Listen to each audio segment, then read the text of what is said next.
is really, anytime you need to fish a moving bait and the fish are feeding up and coming up, and you got grass or skunk or whatever it is that you can't really put a lure in there, this soft jerkbait will get it done. It will come through anything, and it draws by.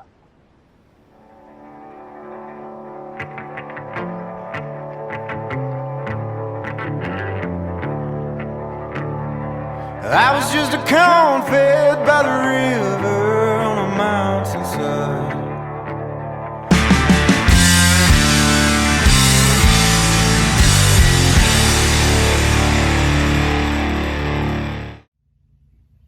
Soft plastic jerk baits. They're straight killer. If I could marry a fishing lure, it'd probably be a soft plastic jerk bait or a soft jerk bait. And one reason for that is the first bass that I ever caught that got me hooked on bass fishing was on a Zoom Super Fluke. I had it rigged on some wild looking jig head. It's all I knew. I went to the store, I bought something that looked like a minnow, I bought something with a hook on it, put it together and went and threw it in my pond. And I remember catching my first bass on a soft jerkbait, on a fluke. Well, years go by, I grow in fishing, I learn a lot more about it. Fast forward to today, and still a soft jerkbait remains one of my favorite lures almost year-round. They're really one of my go-tos around the spawn when fish are moving up into the spawning bays, or especially after they moved out and you have males guarding fry. You can straight waylay them on a soft jerkbait, especially some of the more grassy lakes that I fish. I even earlier this year, before I started doing videos, caught this stud,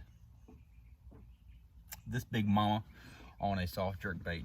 But during the summer, that bite seemed to die down. They will still work in the summer, it's very situational. But now coming into the fall, where you have bass that are really keyed in and targeting bait fish and following bait fish, and you're looking for these large concentrations of bait fish in order to catch bass, it's really, there's no better bait to imitate those bait fish like a jerk bait of any kind, and especially a soft jerk bait. Now, why a soft jerk bait?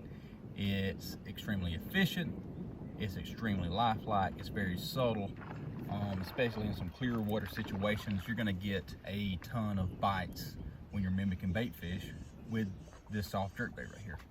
But now, there's a few things that tell me when to throw a soft jerkbait. And the few things that I look for, the things that tell me when to tie on a soft jerkbait and start throwing it around, is number one, I'm around bait fish. If I'm trying to mimic bait fish, if I'm trying to find a lure that looks like bait fish, if the bass are eating the bait fish, if I'm seeing bass blow up on bait fish, a soft jerkbait is going to mimic those really well. So key number one, bait fish. If there's bait fish and I want to mimic those bait fish, I'll put on a soft jerkbait. Now, even further into that is if I'm throwing something, a lot of people, especially in the fall, tend to like topwater. They absolutely love topwater, whether that be some areas and some lakes are gonna really be frog lakes. A lot of people are throwing walking baits, buzz baits, whatever the case might be, wake baits. And these mimic bait fish very well too. They mimic what the bass are eating, but I've learned that some days the bass just do not want to come up and eat a topwater. And this was the case just the other day. Actually, a couple times in the past couple weeks on a couple different lakes that I went to, I would be throwing one lake. You'll see here I missed one on a frog. Oh, did you see that?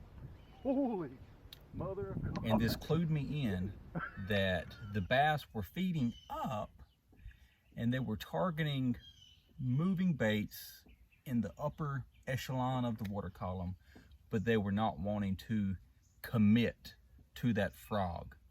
And even just the other day here, I was throwing the swim bait rig that I was telling you about the other day, and I was burning it on the top, trying slow rolling on. I was keeping it in the upper column of the water, and I was having a lot of fish follow it out of cover as I was throwing it under overhanging limbs or throwing it around laydowns or just shallow cover grass. It would draw the fish out of the cover, and I would see them follow it nearly to the boat and turn around and go the other way, and they would not commit to it. So when I have bass that do not want to commit to a lure, if they're coming up, if they're following it, if it's drawing them out of cover, and they will not commit to eating it, I know it's time for a soft jerkbait. Because what you can do with a soft jerkbait is keep it in that area of the water column, working just like a top water, making commotion. You can splash it on top, work it real fast, and it's going to draw that fish out of cover. But what it does that any other top water bait is not going to do is a lot of times you'll see the fish come out, or you'll see them waking behind it like they're following it, and you can just kill the bait. And it's not just going to sit there on top. It's going to fall like a dying bait fish. It's going to fall with some type of tantalizing action, depending on the soft jerkbait that you have. It's going to fall. It's going to look half alive. It's going to look like it still has some life in it, but it's dying. And it's going to cause that fish to react to it. It's going to look like a real something in the water that the bass is going to want to eat. And it's going to be able to stay in that strike zone longer and remain effective at drawing a strike. So anytime that I'm working a bait, whatever it might be, especially on top water, that bass are following and not committing to, I can typically throw a soft jerkbait in there and get them to commit to it. Now, another place that I really like a soft jerkbait. Now, and I've got a blog below. Hit that link, go check it out, and it'll hint on this some. But why a soft jerkbait over a hard jerkbait? Now, a hard jerkbait or a diving jerkbait, you know, like your Strike King, the KVD jerkbaits, or if you're throwing a Lucky Craft pointer, the 78, 98, whatever it might be, a hard jerkbait with treble hooks on it is going to dive to a certain depth. It's going to be very situational, as in, it's going to be certain spots. Like if the bass are in 10 foot of water, if they're feeding in 10 foot of water, I need one that dives to 10 foot, and it's going to dive 10 foot all the time.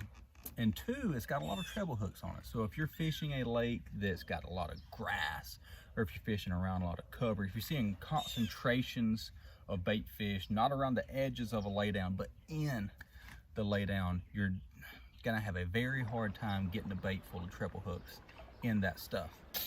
Now, a soft jerkbait, if you Texas rig it weightless, it is going to be extremely weedless and remain extremely versatile.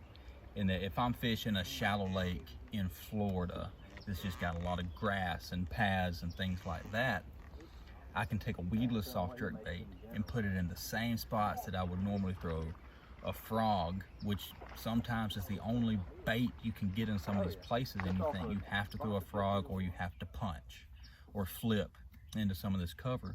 Well, if you want something less intrusive than a frog with more of a bait fish profile, you can put a soft jerkbait in there, Texas rig, weightless, and it's going to come through that same stuff and still have a more subtle presentation that is going to get you more bites. If I'm fishing wood, like just the other day I was on the river, or even on this little lake that I was on in some of this video, or if I'm on a lake that's got a lot of wood covering the bass, you know, a high sunshiny day where they're not out scavenging but they're locked up in this cover, you can take a weedless, weightless Texas rig soft jerkbait and work it very efficiently through that cover and get them out without losing your $10 jerkbait. Now my setup, what I have now, I'm extremely happy with. You can actually find this rod at Sportsman's Outfitters. I'll have the link below in the description. This is the 7 foot 3 inch. It's a medium heavy, but it's a little bit lighter medium heavy than some of them on the market. It's not gonna be a super beefy rod, because even though I'm fishing in cover, I don't want something super heavy, because I really seem to lose feel of my bait that way. Not that I'm trying to feel it come through stuff, but I want to be in connection with that bait. I don't want something super duper heavy trying to jerk this thing around. A lighter medium heavy action rod, Daiwa Chatula XT. This is the 7-foot 3-inch. And then as far as line, now I have thrown on fluorocarbon, I have thrown on mono.